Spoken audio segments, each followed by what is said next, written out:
Hi, everybody. We've made it to the end of 2023. And as we look back on this year, I'm going to share with you some of my favorite and least favorite reads. For my favorite reads of 2023, I chose some fiction, some nonfiction. I had to go back and look at my Goodreads account to see which books that I rated the highest. It's kind of rare for me to rate something 5-star, and I have some 5-star reads for you. I'm actually in two book clubs, so I chose my best books from those book clubs as well. The first book I'm going to talk about is from the Savvy Gaming Network. So, in that book club, we read books based on video games. And this year, we read actually two of our favorite, and they're from the same series. So, that is the Elder Scrolls book. The first one is called The Lord of Souls by Greg Keyes. It was really well written. It had interesting characters and a lot of descriptions. So I will link Savvy Gaming Network below so you can check out the review for that one.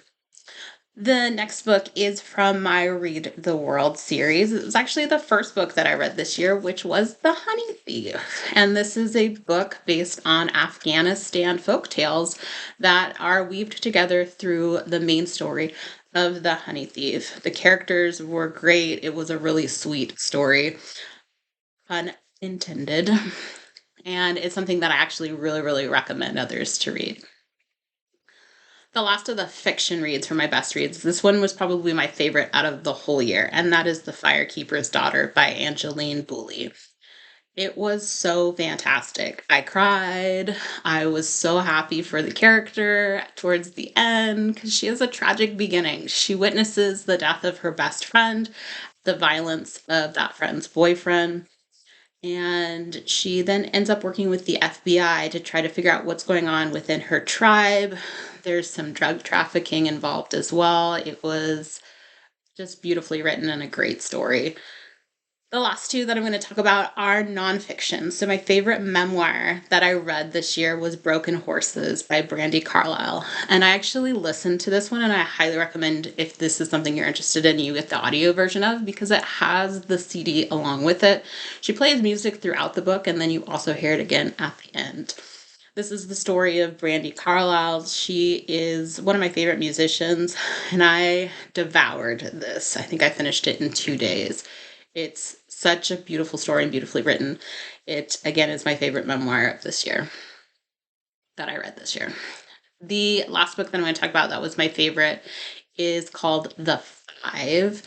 It is a book that I'd seen around and I kind of wanted to read. And then when I was listening to the Morbid podcast and they did their Jack the Ripper series, it is a book that they recommended as well. So it is by Haley Rubenhold, and it is about the 5 victims of Jack the Ripper. It doesn't talk about their death, but about their life. And it talks about the societal structures in England of that time and kind of how they got to where they got to become Jack the Ripper's victims. It is fantastic, beautifully researched. The women really do come to life, and you see them as more than just Jack the Ripper's victims. So it is a book that I highly recommend. For my least favorite reads of 2023 from the Savvy Gaming Network Video Game Book Club, it's this one, The Assassin's Creed, The Magus Conspiracy. We've read a couple of Assassin's Creed books, and they've all been pretty bad. Which is unfortunate because I really love the gaming series and I think the storytelling that they do is fantastic. None of the books have been able to capture it. This book in particular is not based on one of the video game characters, but is its own. There is a sequel to that came out this year. I was just not impressed. It is an interesting time period, and they do have the great exhibition of 1851, which I love historically. Characters I didn't really care about. It does kind of go back to the older Assassin's Creed looking for like pieces of Adam and things like that, but it wasn't great. From my Read the World series, Afghanistan was my favorite And my least favorite. So, The Honey Thief was my first book, and I loved it. The Patient Stone was my second book, and I hated it. It was an interesting concept where the point of view of the story is told through a comatose husband. He has his eyes open and he can hear. So, everything you get in the story is through him. And it is his wife who is in a war zone trying to take care of him, who just unleashes and confesses everything. He becomes her patient stone. I was not a fan of this book at all, and I kind of wish that I didn't read it. So there's that. The next book I'm going to talk about is probably somewhat controversial because I know some people love this, but it is The Red Pyramid by Rick Riordan. Percy Jackson, I think, is really interesting. I haven't read a lot of his other series, so I decided to jump in. I love Egyptian mythology, and so I was going to give this one a chance. I started reading it in book form, and then life gets busy, and so I do a lot of audiobooks because that helps when I'm doing other things, like I walk my dog or exercise, things like that, cleaning around the house. I almost DNF'd this book because of the audiobook. The narrator for Carter was great. I thought he did an excellent job. Sadie drove me insane and made me actually angry to listen to the audiobook. So I was so close to DNFing this, and then I finally had to put the audiobook down and return to the actual book. The story itself isn't bad, but it is one of those books that were kind of ruined for me because of the audio version. The next book that I'm going to talk about may also be controversial, and it is Eragon. So, Eragon by Christopher Paolini. I have some trepidations going into this book. I know a lot of people really like it. Dragons are cool. I get it. I love fantasy. So, anytime anyone can build a fantasy world, I'll definitely give it a chance. I used to work at a bookstore back in the day, and Christopher Paolini has a reputation with booksellers of not being the nicest person.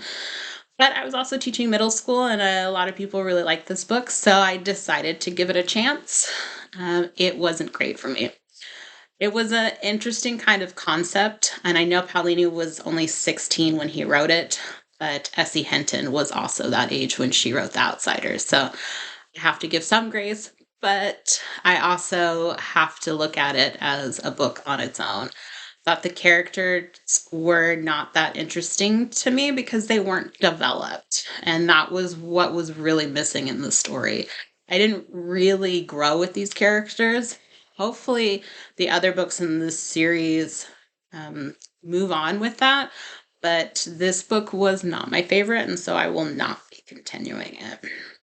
The last book I'm going to talk about is part of another series. It is Sue Grafton's Alphabet Mysteries. So I've been going through it. I just finished L for Lawless, but my least favorite book this year was H is for Homicide. And it was really different than the rest of the stories. It was really off-putting, almost to the point where I gave up on the series. So I'm glad I didn't give up on it because I actually liked L for Lawless. Again, it's not my favorite. They go pretty quickly when it comes to mysteries. Each book is a little different. I am struggling with the fact that Sue Grafton has a serious issue with people's weight. It is very 90s when it comes to this book. She talks about McDonald's and cholesterol, as well as comments negatively, especially about female characters in each book. So I'm gonna kind of muster through. I may need to take a break for a while, but H for Homicide was really different than the rest of the books, and I was not a fan. Hey, thanks for stopping by. If you have a suggestion for something that you absolutely loved this year, I would love to hear it. Please leave it in the comments below. See you next time.